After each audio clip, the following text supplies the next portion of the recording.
Okay. Hello friends, welcome to Mathematics. This is class 11th kinematics lecture 4 running. We have already discussed average speed and average velocity, and in this lecture we are going to discuss instantaneous speed and velocity. दोस्तों पहले हम कुछ short discussion कर लें। बहुत से बच्चे ऐसे हो सकते हैं जिन्हें कॉन्सेप्ट तो समझ में आ रहा हो, लेकिन जो प्रॉब्लम्स मैं देता हूं वो शायद उनको समझ में नहीं आती या बन नहीं पा रही है, या कोशिश करने पर भी वो उसका सॉल्यूशन नहीं निकाल पा रहे हैं।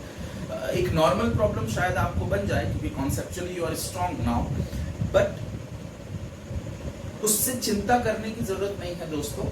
मैं आपको इंटेंशनली ऐसी प्रॉब्लम्स देता हूं जो बिल्कुल सीधी या जनरल नहीं होती है, जिसमें आपको थोड़ी सी इमेजिनेटिव स्किल्स, कॉन्सेप्ट की समझ तो चाहिए ही चाहिए, पर साथ में इमेजिनेटिव स्किल्स चाहिए, थोड़ी लॉजिकल, थोड़ी रीजन, थोड़ा सा मैथमेटिकल स्किल्स चाहिए।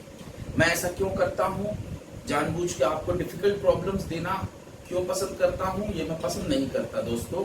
मैंने आपसे पहले भी डिस्कस किया है कि हमारे एजुकेशन सिस्टम के एक पर्टिकुलर मेमोराइज पैटर्न होने के कारण हमारी जो लॉजिकल या इंटेलिजेंस है वो स्किल ड्रॉप हो जाती है। इमेजिनेटिव स्किल जैसी और मैथमेटिकल स्किल जैसी चीजें ड्रॉप हो जाती है, और फिजिक्स में ये स्किल्स बहुत इंपॉर्टेंट है, उतना ही जितना सब्जेक्ट इंपॉर्टेंट है। अब तक आप शायद कुछ तो इसका व्यू मिल ही गया होगा आपको। मैं चाहता हूं कि वो स्किल्स फिर से रिकिंडल हो, आपके अंदर फिर से डेवलप हो, फिर से एक बार वो लाइट जले, जो कि जलेगा 110% श्योर। लेकिन उसके लिए आपको ऐसी प्रॉब्लम्स को फेस करना होगा, ऐसी प्रॉब्लम्स आपकी लाइफ में या आपके डेली रूटीन में आनी चाहिए जो आपको मजबूर करे, आपके दिमाग को मजबूर करे सोचने के लिए, इमेजिन करने के लिए, वो लॉजिक या वो रीजन डेवलप होने के लिए।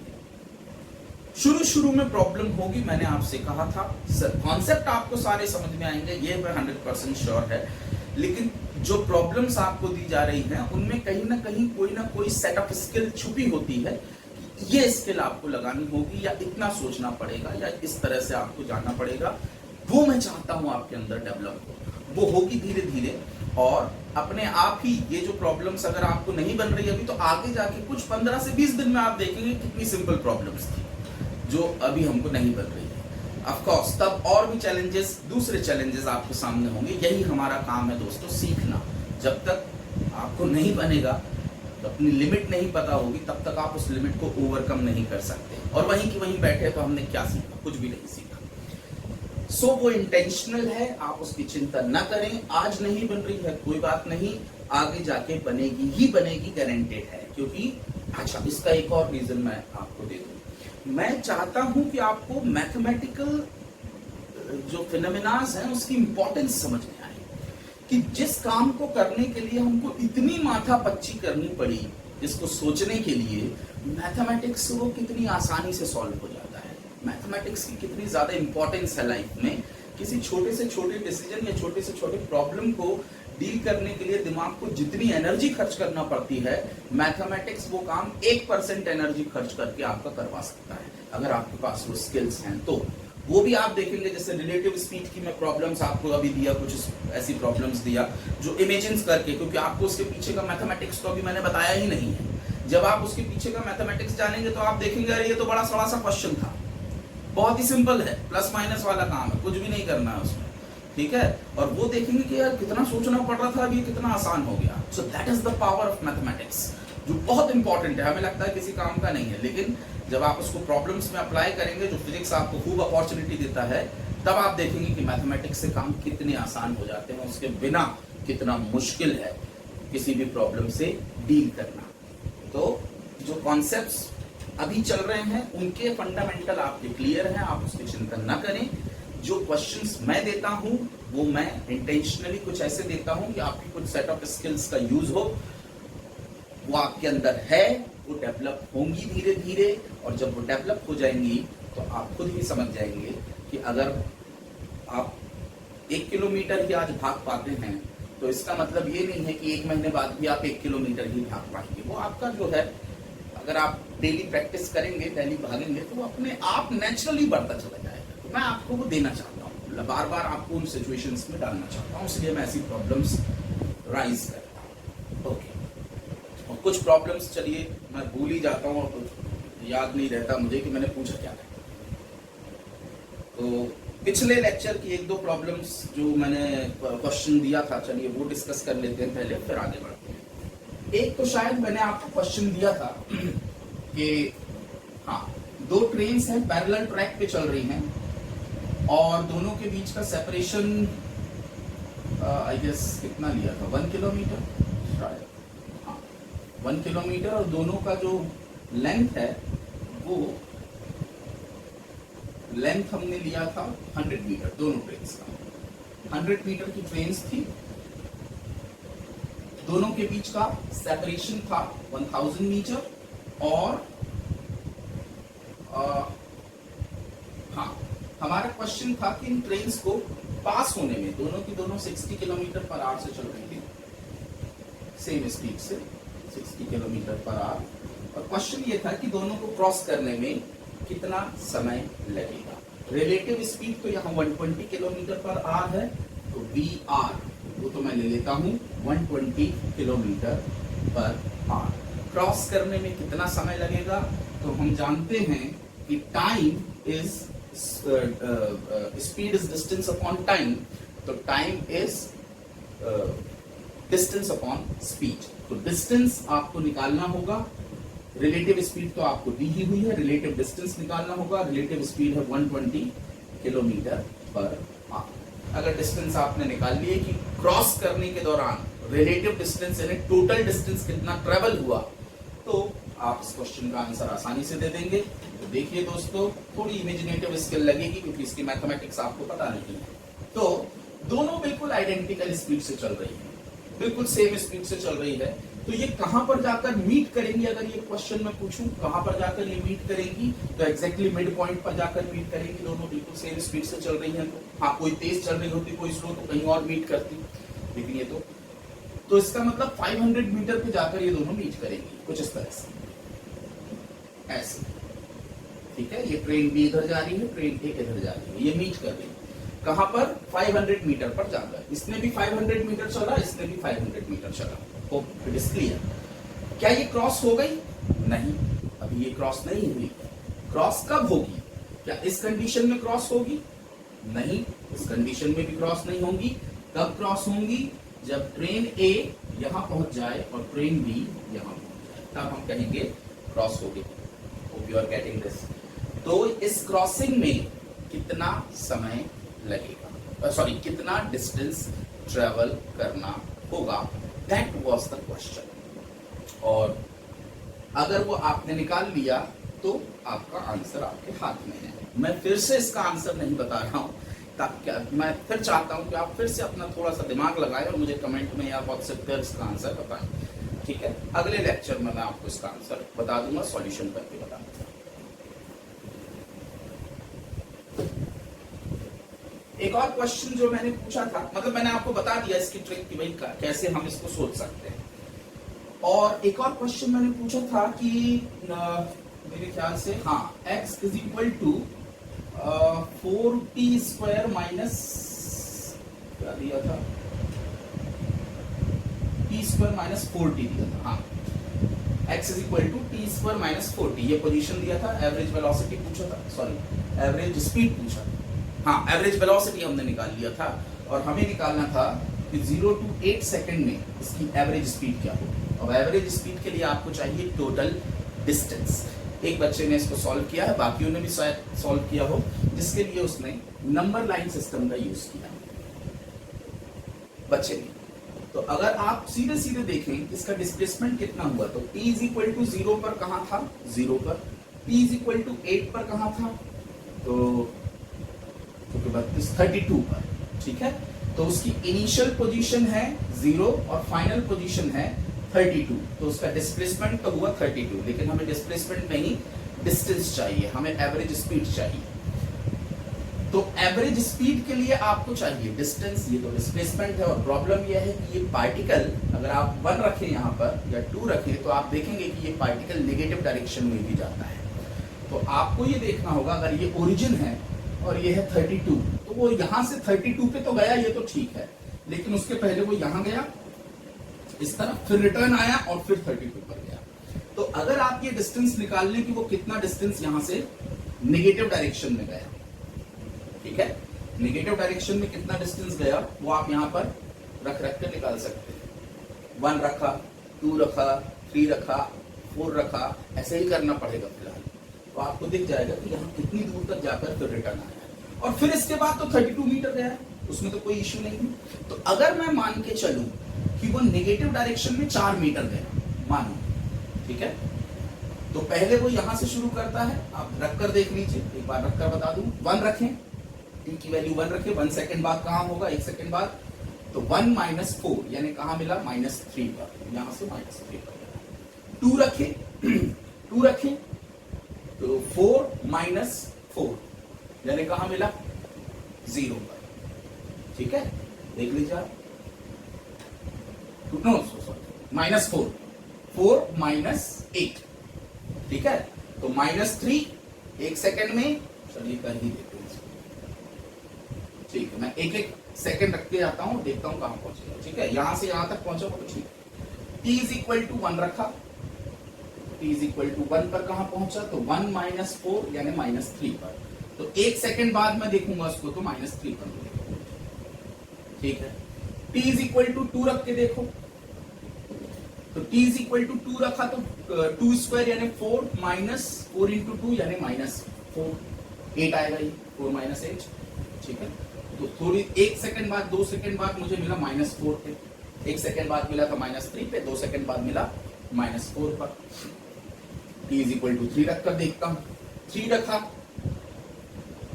तो 3 स्क्वायर यानी 9 - 4 3 = 12 यानी अगेन 9 - 12 यानी -3 पर, ठीक है, यानी यहां से रिटर्न ले लिया उसने। और आखिरी में अगर मैं 4 रखूं, t = 4, तो 4 स्क्वायर माइनस यानी 16 - 16 तो 0।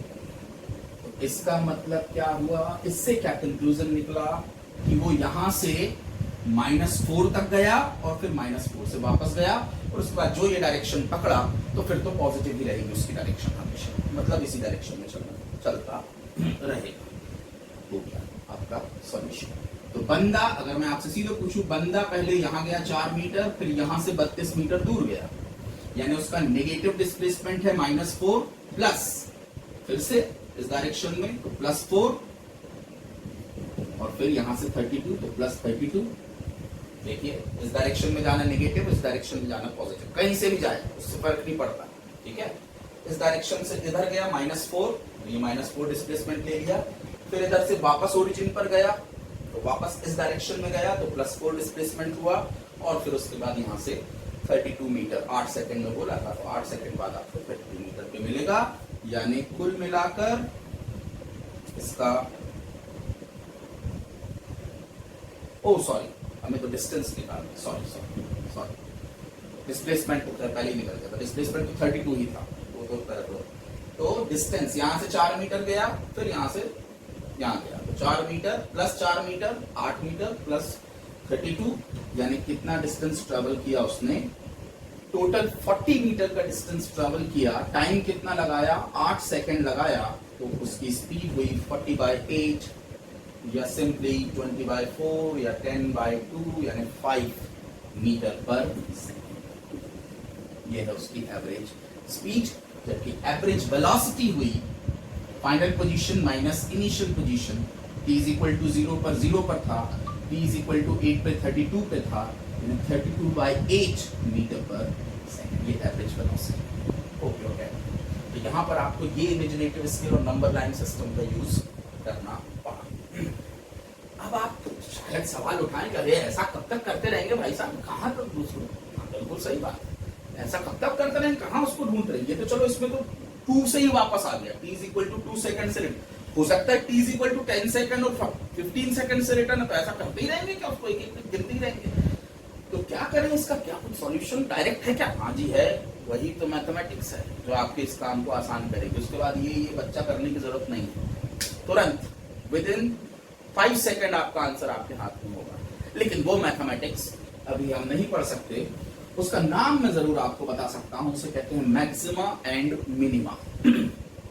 डिफरेंशिएशन, जब हम मैथमेटिकल स्किल्स फॉर फिजिक्स पढ़ेंगे तो डिफरेंशिएशन के बाद हम मैक्सिमा एंड मिनिमा पढ़ेंगे, जो इस प्रॉब्लम को बहुत आसान कर देगा। मैंने आपको बताया प्रॉब्लम अभी ना बन रही हो, बाद में ऐसी मैथमेटिक्स मिलेगी कि बन ही जाएगी, तब इतने इमेजिनेशन की जरूरत नहीं। लेकिन मैं चाहता हूं आप इमेजिन करें, सीधी सी बात है, वो स्किल डेवलप होनी चाहिए। हाँ, मैं थोड़ा जल्दी में आपको बता दिया, समझ में आ गया हो तो मेरे ख्याल से ठीक है, नहीं आया हो तो एक बार फिर से देखिए और अपना दिमाग लगाएं। मतलब मैं चाह रहा हूं कि आप अपना दिमाग यूज करें, कोशिश करते रहें, होगा 100%। तो ये तो हमारे प्रीवियस, एक question higher order thinking question और ले लेते हैं एवरेज स्पीड का, और फिर आगे बढ़ते हैं इंस्टेंटेनियस का। तो मान लीजिए एक बंदे ने टोटल डिस्टेंस जो भी ट्रेवल की अपनी जर्नी के दौरान, उसमें से आधी डिस्टेंस, टोटल डिस्टेंस जो भी है वो नहीं दिया कितनी है टोटल डिस्टेंस, पॉइंट ए से वो पॉइंट बी पर गया और सीधे नहीं गया, थोड़ा रैंडम तरीके से गया। तो उसने जो भी टोटल डिस्टेंस है उसकी आधी डिस्टेंस ट्रेवल की 3 मीटर पर सेकेंड से। Okay, half the distance is travelled by 3 metre per second, and for the remaining half, ठीक है, he traveled for half the time he traveled with, for half the time, half the distance नहीं, इसकी आधी नहीं, half the time he traveled with 4 meter per second, and for the remaining half he traveled with 8 meter per second. Hope you got the question? पूरी distance में से आधी distance 3 metre पर second से चला, फिर जो आधी बची उसमें आधे समय तक 4 मीटर पर सेकंड से चला और बाकी आधे समय तक 8 मीटर पर सेकंड से चला।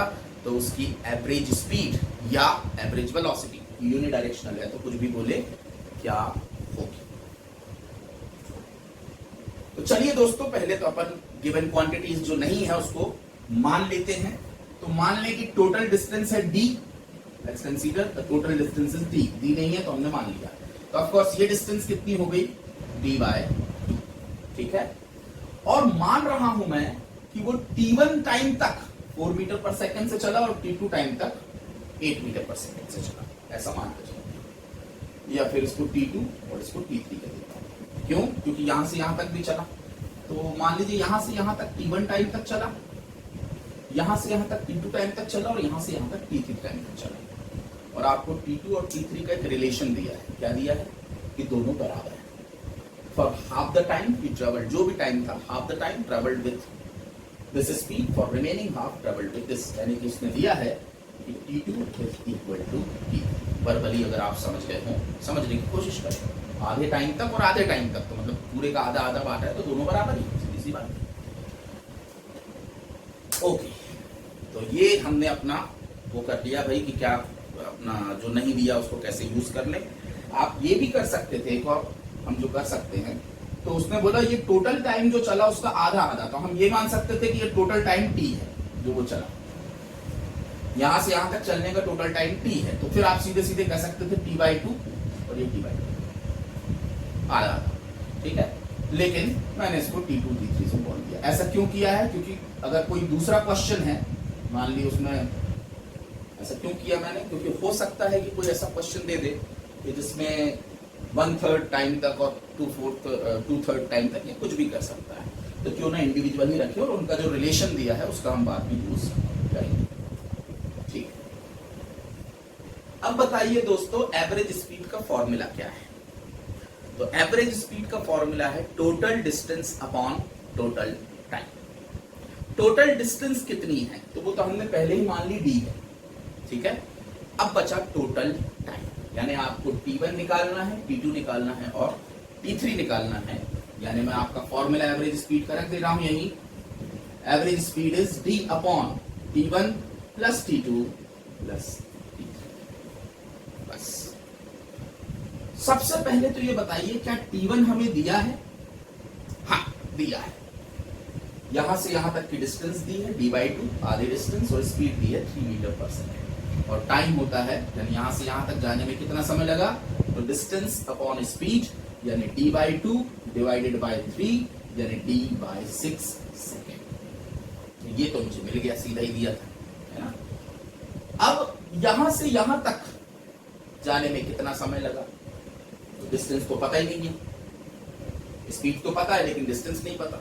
हमको तो इतना पता है कि आधे समय तक चला था, लेकिन हमें ये तो पता है कि t1 प्लस t2 ये टोटल टाइम में वो d/2 चला है, इतना तो पता है। यहां से यहां तक का डिस्टेंस d/2 है और टोटल टाइम लगा t2 प्लस t3, ये तो पता ही है, यस और नो, ठीक है।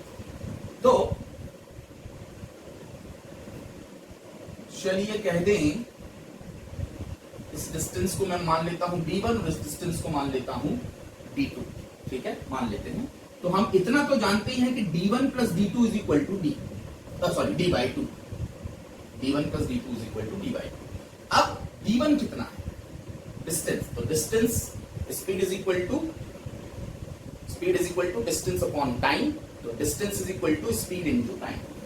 तो d1 की वैल्यू हो गई स्पीड इनटू टाइम यानी 4 इनटू t2 प्लस d2 की वैल्यू हो गई 8 into t3 is equal to d/2। ये इक्वेशन हमें मिल गई। जो कंडीशन हमारे पास बनी उससे जो इक्वेशन बन सकती थी वो हमने बना ली, ठीक है।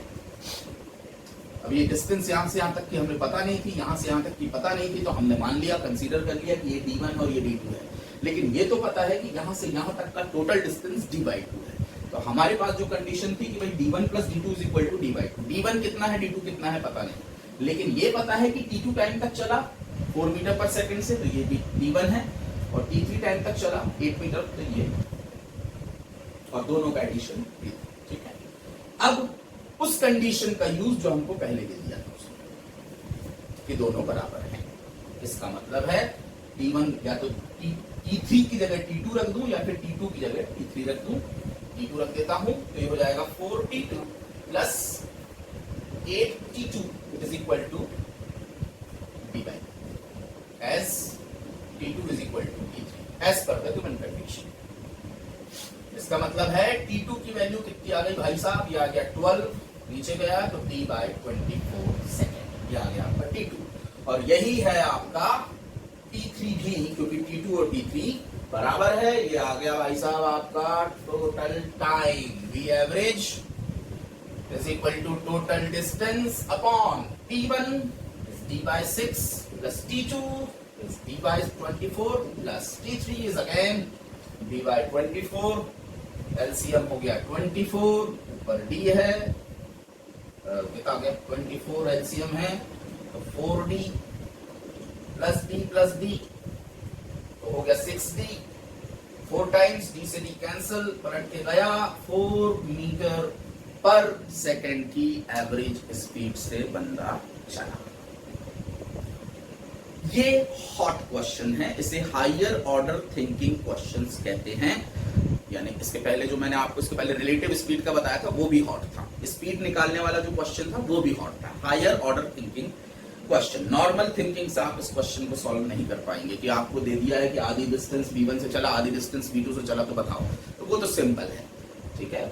इसमें आपने क्या किया, दोनों कॉन्सेप्ट का एक ही क्वेश्चन भी यूज किया। Hope you got it. अब मैं ये भी कह सकता था कि भाई जो भी रिमेनिंग डिस्टेंस है उसमें, जो भी रिमेनिंग है उसमें 1/3 टाइम तक, जो भी टाइम लगा यहां से आ जाने में, तो 1/3 टाइम तक 4 मीटर पर सेकंड से चला और बाकी 2/3 टाइम तक 8 मीटर पर सेकंड से चला। ध्यान रहे टाइम ये टोटल में नहीं बोल रहा हूं, यहां से यहां जाने में जितना समय लगा उसमें 1/3 टाइम तक इससे और 2/3 टाइम तक इससे चला। कहानी फिर वही, आप ये तो वही है, ये भी वही है, इसमें तो कोई अंतर आया नहीं। अब ये भी वही है, d1 plus d2 is equal to d/2, ये भी सेम है, लेकिन यहां पर ये इक्वेशन भी बन गई, लेकिन इसमें अंतर अब हो गया। अंतर क्या हो गया भाई साहब, कि अगर टोटल टाइम t माना जाए यहां से यहां तक का, तो t2 की वैल्यू है t/3 और t3 की वैल्यू है 2t/3।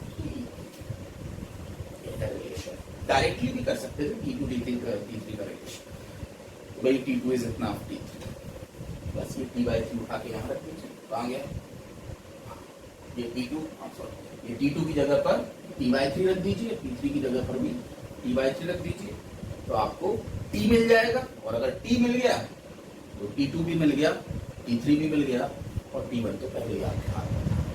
मेरे ख्याल से आप समझ गए।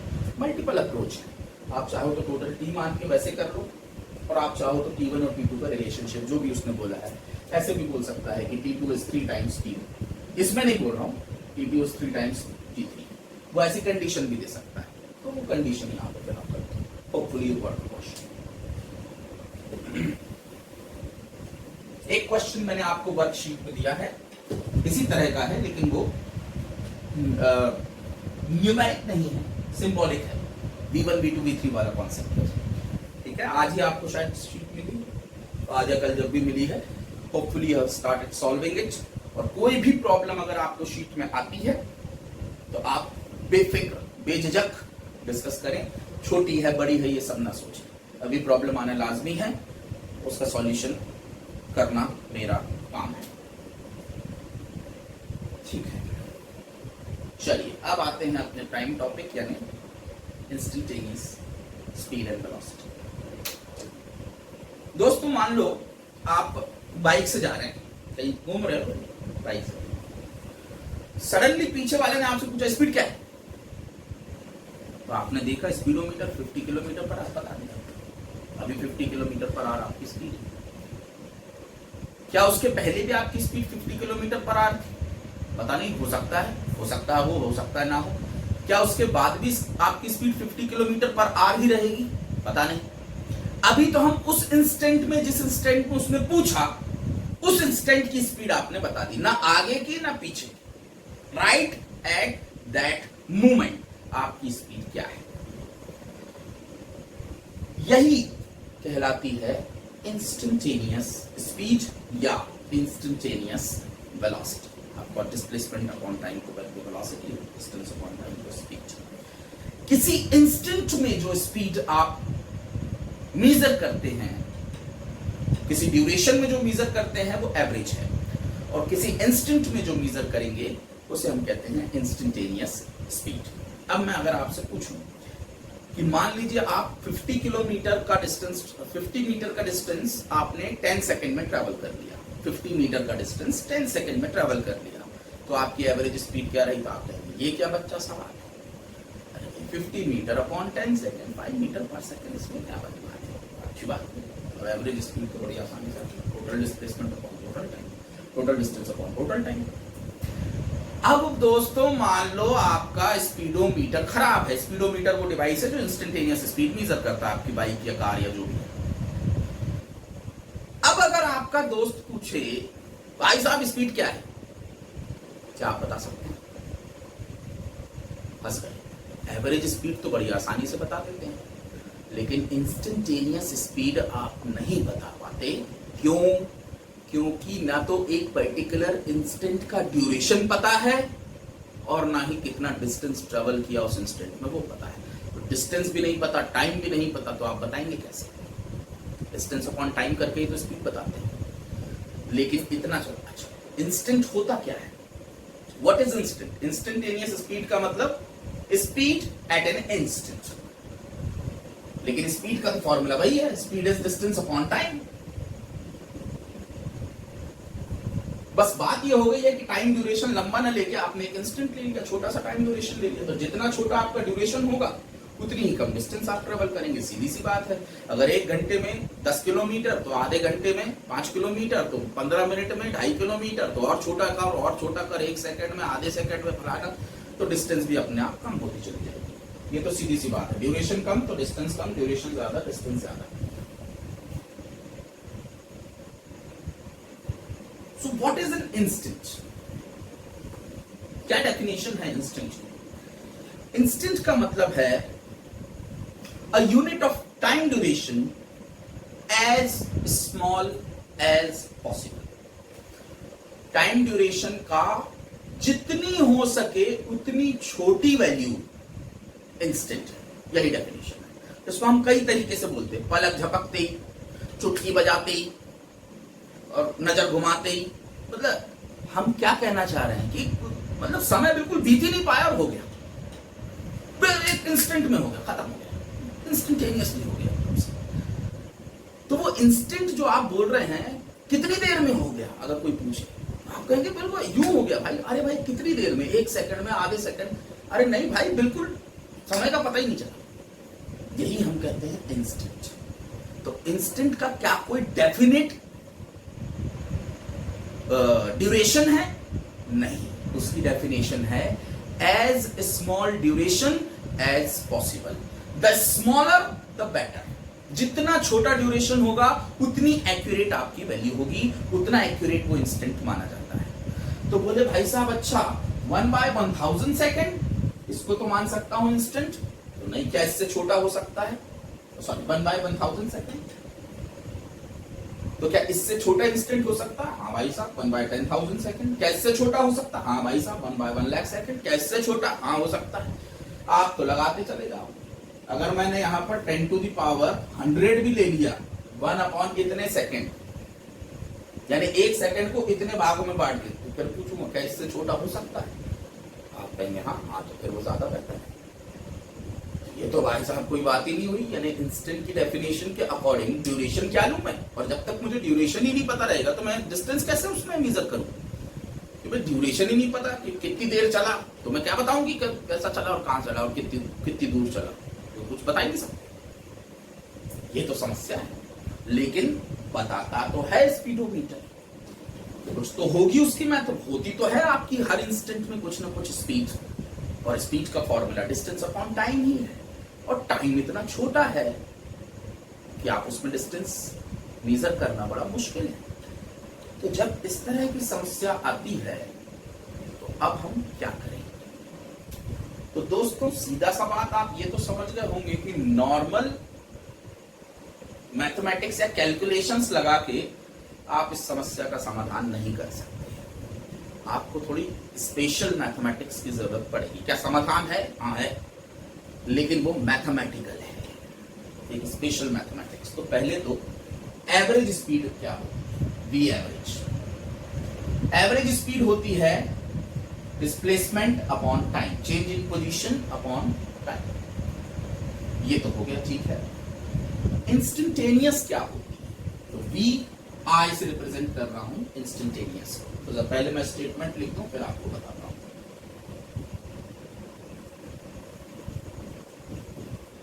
ये है इंस्टेंटेनियस स्पीड। अब ये मैंने लिखा क्या है? हमने बोला इंस्टेंट क्या है? As small time duration as possible. जितना छोटा हो सके उतना छोटा होता है। तो सबसे छोटा ड्यूरेशन हो सकता है 0, कि टाइम बीते ही ना। लेकिन अगर ड्यूरेशन 0 होगा तो फिर तो कुछ हो ही नहीं सकता। ड्यूरेशन तो हो तब तो कुछ मूवमेंट होगा। ड्यूरेशन 0 ही हो जाएगा तो खेल ही खत्म हो गया कि भैया ड्यूरेशन ही 0 है, टाइम बीते ही नहीं रहा। तो भैया टाइम ही नहीं बीतेगा तो फिर तो कुछ हो ही नहीं सकता। यानी टाइम बीते तो सही, आप ये कह रहे हैं नहीं ड्यूरेशन तो हो, लेकिन जितना हो सके उतना छोटा हो। और छोटा का मतलब आप किस तरफ जा रहे हैं? आप किस तरफ जा रहे हैं?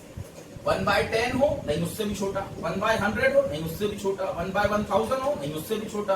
यह 0.1, यह 0.01, यह 0.001, और छोटा करते चले जाएं।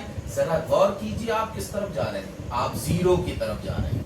ये 0 के कम करीब है, ये और ज्यादा करीब है, ये और ज्यादा करीब है, और ज्यादा करीब जाओ, और ज्यादा करीब जाओ। जितना छोटा कर सकते हो कर दो, लेकिन कुछ वेल डिफाइंड नहीं है। तो अब देखिए आपने क्या किया। सबसे पहले LIM ये लिखा है, इसे कहते हैं लिमिट। ये मैथमेटिक्स का एक कॉन्सेप्ट है जो 11th वाले पढ़ेंगे, शायद 11th या 12th पर याद नहीं मुझे, थोड़ा 11th में थोड़ा 12th में।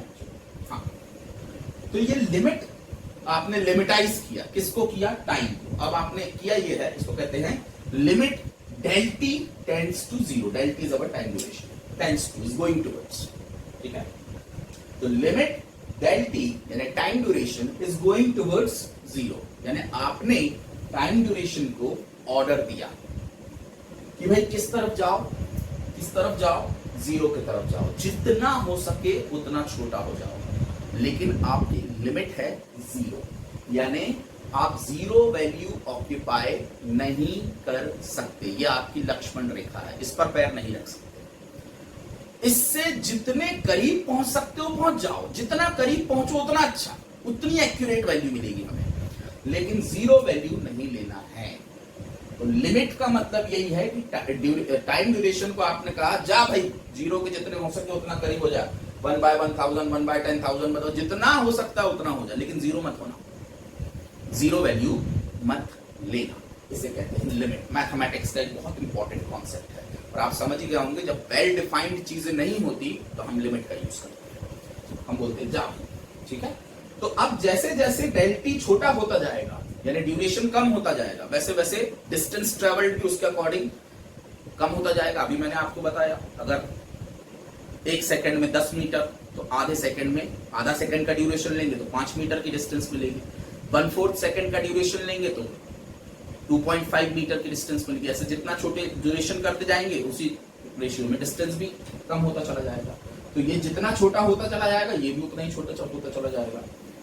निकाल आप डिफरेंस ही रहे हो, difference in position, difference in time, लेकिन अब आपने जो ड्यूरेशन है उसको इनफाइनाइटली स्मॉल कर दिया।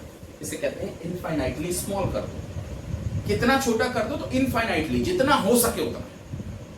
अब उसकी कोई वेल डिफाइंड डेफिनेशन नहीं है कि कितना, इसलिए हम उसको कह रहे हैं इनफाइनाइटली, ठीक है। तो we are making this time duration infinitely small so the distance traveled will also be infinitely small और इसे रिप्रेजेंट करते हैं dx upon dt से।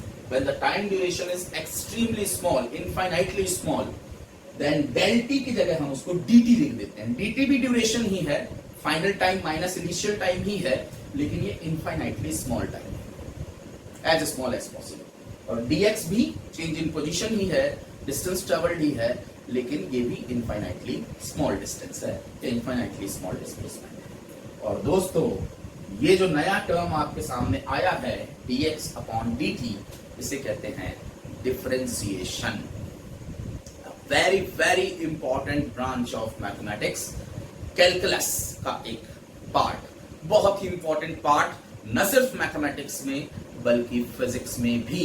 अभी आपने देखा अगर आपको ये मैथमेटिक्स नहीं बनेगी तो आप इंस्टेंटेनियस, जो आपकी डेली लाइफ में बहुत कॉमन है, किसी भी इंस्टेंट में किसी की भी स्पीड पूछी जा सकती है, या आप ऑब्जर्व कर सकते हैं बॉल की स्पीड क्या है, फलाने की क्या है, डमके की क्या है, किसी इंस्टेंट में वो आप निकाल ही नहीं सकते, असंभव है अगर आपने इसका यूज नहीं किया, ठीक है। डिफरेंशिएशन का मतलब क्या है? डिफरेंशिएशन का मतलब होता है रेट ऑफ चेंज। डिफरेंशिएशन असल में उसका मतलब होता है तोड़ना, छोटे छोटे पार्ट्स में ब्रेक कर देना। तो आपने यही देखा कि पूरे मोशन को बहुत छोटे पार्ट में तोड़ दिया, तो इसे कहते हैं डिफरेंशिएशन। भाई आप बाइक से चल रहे थे, मोशन तो बहुत लंबा था, लेकिन जिस इंस्टेंट की आपने बताया तो वो एक छोटा सा पार्ट ही है ना मोशन का, तो उसे कहते हैं डिफरेंशिएशन। और लेकिन इसका असली मतलब होता है रेट ऑफ चेंज निकालना। इसको मैं कहता हूं rate of change of X with respect to time. Position कह देता हूं एक्स को, तो मैं कहूंगा rate of change of position, इसको ऐसे लिखता हूं अलग से। एक ही बात है, ऐसे लिखो या फिर एक्स को ऊपर लिखो। ये है डिफरेंशिएशन का सिंबल, डी बाई डी। जैसे प्लस का सिंबल ये है, माइनस का सिंबल ये है, मल्टीप्लिकेशन का ये है, बस ये डिफरेंशिएशन का सिंबल है, ठीक है। तो ये डी बाई डी टी लगा दिया, मतलब मैं क्या कर रहा हूं? डिफरेंशिएट कर रहा हूं। किसको कर रहा हूं? एक्स को कर रहा हूं। डिफरेंशिएट करके निकाल क्या रहा हूं? निकाल रहा हूं रेट ऑफ चेंज, बदलने की रफ्तार। अगर कोई चीज बदल रही है तो उसके बदलने की रफ्तार क्या है, वो कितनी तेजी से बदल रही है, वही डिफरेंशिएशन। तो मैं इसे क्या कहूंगा? Rate of change of position with respect to time. किसके रिस्पेक्ट में बदल रही है? तो टाइम के रिस्पेक्ट में बदल रही है। अब जरूरी नहीं है कि हमेशा टाइम के रिस्पेक्ट में ही बदले, किसी के भी रिस्पेक्ट में बदल सकती है। जैसे आप जब बताते हैं रन रेट, क्रिकेट में बताते हैं ना रन रेट, तो रन रेट असल में डिफरेंशिएशन है। आप बता रहे हैं rate of change of runs per over, rate of change of runs per over. यानी जब आप कह रहे हैं कि run rate 7 runs per over है, तो क्या आपके कहने का मतलब यह है कि हर ओवर में 7 रन बन रहे हैं? नहीं, आपके कहने का मतलब यह है कि on an average basis 7 run पर ओवर का चेंज हो रहा है। यानी पहले ओवर में 7 थे तो दूसरे में 14, तो तीसरे में 7 थे तो 14, तो तीसरे में 21 रन वैसे बने नहीं हैं, आपने एवरेजिंग करके रेट ऑफ चेंज बताया है, किसी चीज के बदलने की रफ्तार क्या है, तो यहाँ पे रनों के बदलने की रफ्तार विथ रिस्पेक्ट टू ओवर्स बताया है, ठीक है।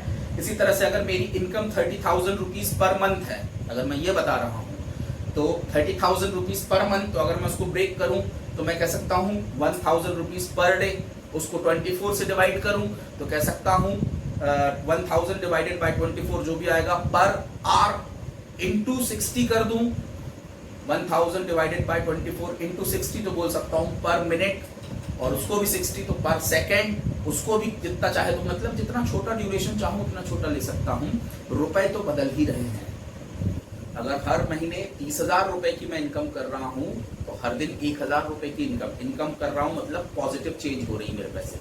अगर मेरे पास 10,000 थे तो अगले दिन 11,000 होंगे, 1,000 पर डे, अगले दिन 12। तो क्या बदल रहा है? रुपए बदल रहे हैं। किसके रिस्पेक्ट में? टाइम के रिस्पेक्ट में। जैसे जैसे आप टाइम आगे बढ़ा रहे हो वैसे वैसे रुपयों में चेंज आ रहा है। पॉजिटिव भी चेंज आ सकता है, नेगेटिव भी हो सकता है कि 10,000 है अगले दिन 9,000 है, अगले दिन 8,000 है, तो मैं कहूंगा rate of change of money with respect to time, with respect to days is -1,000। सामने वाला समझ जाएगा कि -1,000 यानी इसके पैसे हर दिन 1,000 से घट रहे हैं। और अगर मैं कह रहा हूं rate of change of money with respect two days per day, change in money per day 1,000 है, तो वो समझ जाए पॉजिटिव 1,000 है। ठीक है, मैं बहुत डिटेल में इसमें नहीं जा सकता, इसको मैं लेकर जाऊंगा मैथमेटिकल स्किल्स में। मैं जितना अभी काम का समझाने लायक बात थी वो मैंने समझा दिया आपको। ये सिंबल है डिफरेंशिएशन, यानी रेट ऑफ चेंज होता है किसी भी चीज के बदलने की रफ्तार। तो अगर मैं आपसे इसका पूरा एक्सप्लेनेशन, पूरी डिटेलिंग, कहाँ लगाना चाहिए कहाँ नहीं लगाना चाहिए, कैसे होता है, ये सब आपको मैथमेटिकल स्किल्स में मैं जो लेक्चर लूंगा डिफरेंशिएशन पर, उस पर हम डिस्कस करेंगे काफी डिटेल में। बहुत बड़ा टॉपिक है, 3-4 लेक्चर कम से कम, 2 तो कम से कम लगेंगे ही लगेंगे मिनिमम इसको समझने। फिर प्रैक्टिस आपको करना होगा, मैथमेटिक्स बिना प्रैक्टिस के नहीं हो सकता। तो अभी जितना मैं बता सकता तो बता दिया, जो समझा समझा, नहीं समझा ज्यादा उसमें वो नहीं। डिफरेंशिएशन का जब लेक्चर आएगा तो आपको पूरे डिटेल में इसकी समझाइश दी जाएगी। फिलहाल instantaneous is dx upon dt, rate of change of x with respect to t, यानी rate of change of distance with respect to time कह दो तो वो हो गई इंस्टेंटेनियस स्पीड, और rate of change of position with respect to time कह दो तो वो हो गई इंस्टेंटेनियस वेलोसिटी। क्यों? क्योंकि ड्यूरेशन इनफाइनाइटली स्मॉल होना चाहिए, उसे ही हम इंस्टेंट कहते हैं। उस इंस्टेंट में जितना डिस्टेंस या डिस्प्लेसमेंट हुआ उन दोनों को डिवाइड करके देखना है। अगर आपने ड्यूरेशन थोड़ा बड़ा ले लिया और आपने सोचा कि क्यों इनफाइनाइटली स्मॉल क्यों चाहिए, बड़ा भी तो ले सकते हैं थोड़ा सा कि भाई चलो 1/10, तो उतनी देर में वो जितना मोशन करेगा 1/10 सेकंड में, अगर यहाँ से यहाँ पहुंच गया दोस्तों, मान लीजिए यहाँ से यहाँ पहुंच गया, तो ये आप इंस्टेंटेनियस नहीं बता रहे हो, यहाँ से यहाँ तक के मोशन का एवरेज बता रहे हो, क्योंकि हो सकता है वहां वेरिएशन बीच में हुआ हो। तो आपने तो वो ड्यूरेशन लिया जिसमें वो मोशन यहाँ से यहाँ तक कर गया। ये आपसे थोड़ी पूछा था कि इतने ड्यूरेशन का एवरेज बताओ, आपसे पूछा गया था राइट एट दिस इंस्टेंट। इस इंस्टेंट में पूछा तो इसके जस्ट यहाँ वेरिएशन नाम की कोई चीज का ऑप्शन ही नहीं देना है आपको। बताओ यहाँ इस इतने में, मतलब ये मैं आपको हाइपोथेटिकल बता रहा हूँ। अब आप कहेंगे इतना छोटा कौन मानता है भैया फलाना ढिमका, तो भाई साहब हमारी दुनिया में भले इसका फर्क ना पड़े कि चलो ना 1 सेकंड आधा सेकंड के अंदर बता दो क्या फर्क पड़ रहा है, तो हमारी दुनिया में फर्क नहीं पड़ेगा। लेकिन आपको पता है इलेक्ट्रॉन की स्पीड क्या है? जनरल पूरे दुनिया में जितने भी इलेक्ट्रॉन है मेटल में, जो फ्री इलेक्ट्रॉन्स होते हैं, उनकी स्पीड होती है 10,000 किलोमीटर पर सेकेंड। उनका डेली लाइफ का रूटीन में उनकी नॉर्मल चलने की स्पीड है, नॉर्मल रेंगने की स्पीड 10,000 किलोमीटर पर सेकेंड। 1 सेकेंड पर आवर नहीं, तो वो 1 सेकेंड में 10,000 किलोमीटर चलते हैं। अब बताओ 1/10 सेकेंड में तो वो 1000 किलोमीटर चल जाएंगे। तो जब वो 1000 किलोमीटर का डिस्टेंस ट्रेवल कर रहा है तो आप उसकी एवरेज बता रहे हो कि इंस्टेंटेनियस बता रहे हो? 1000 किलोमीटर का इंस्टेंट होता है क्या? मेरे ख्याल से समझ गए होंगे आप। तो हम जो डेफिनेशन डिफाइन कर रहे हैं वो यूनिवर्सल है, ऐसे नहीं कि सिर्फ हमारी लाइफ में एप्लीकेबल है। इंटर एटॉमिक लेवल से लेकर इंटरगैलेक्सी लेवल तक हर जगह ये डेफिनेशंस एप्लीकेबल होंगे। ओके, सो चलिए अब डेफिनेशन देख लें। होपफुली यहां तक की कहानी तो आप समझ गए। डेल एक्स मतलब finite change in position, del t यानी finite change in time, finite मतलब जो मेजर किया जा सके, dx यानी infinitely small change in position, dt यानी infinitely small change in time. Infinitely small यानी जो मेजर ना किया जा सके, चेंज तो हुआ है लेकिन हम उसको मेजर नहीं कर सकते, वो इतना छोटा है। Instantaneous speed, rate of change of distance with respect to time. Instantaneous velocity, rate of change of position with respect to time. To be precise, precise definition भी यहीं से मिलती है कि ये क्या है, ये क्या है, एवरेज स्पीड है। देखिए यही है फॉर्मूला एवरेज स्पीड का।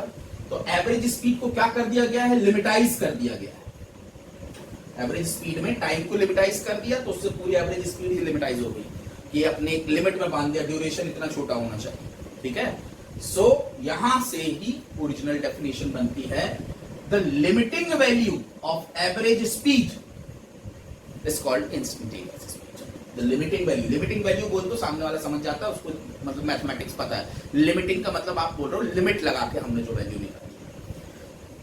The limiting value of average speed is instantaneous speed and the limiting value of average velocity is instantaneous velocity. दो डेफिनेशन आपके पास हो गई, इंस्टेंटेनियस स्पीड सॉरी वेलोसिटी। पहला limiting value of average speed is instantaneous speed और instantaneous velocity limiting value of average velocity is instantaneous velocity. दूसरी definition, rate with respect to time is average velocity.